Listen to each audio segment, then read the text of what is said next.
Kevin, while we've been speaking, a headline's just crossed by a company that actually the taxpayers have a big stake in, which is Intel, which has just announced a plan to offer $15 billion in common stock offering to raise money.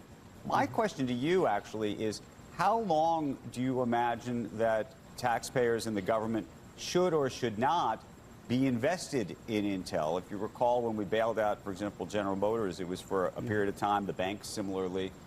This has been quite, by the way, an investment, meaning it has worked as an investment on behalf of the taxpayers. Sure. But the question then becomes, should you exit on behalf of the taxpayers?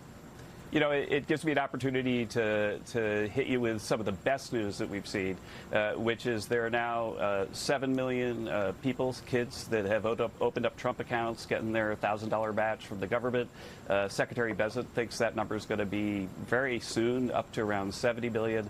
And I think that to the extent that, and I'm not going to speak specifically about Intel, but to the extent that we have to come in and take an equity stake and help a company when it's on the ropes, that we have a natural way for it not to become like basically a company that's controlled by government, which is we'll have accounts. You can see that Michael Dell is putting money in accounts. We've got AI companies talking about perhaps putting money in people's Trump accounts. And so I think we've created a vehicle that can solve the problem. Whether that's what the president decides to do or not is an open question.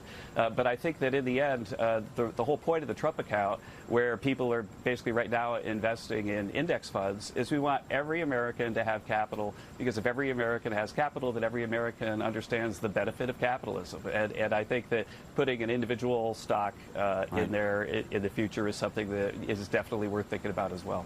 But on Intel itself, do you think that's something we should remain in for years, for months? You know, we could clock right now a nice big gain and call it a day, or we could be in this for a decade. I don't know what the right answer is. Yeah, I think that in the end, President Trump, who has an incredible track record of when to buy and sell things, is going to make that call.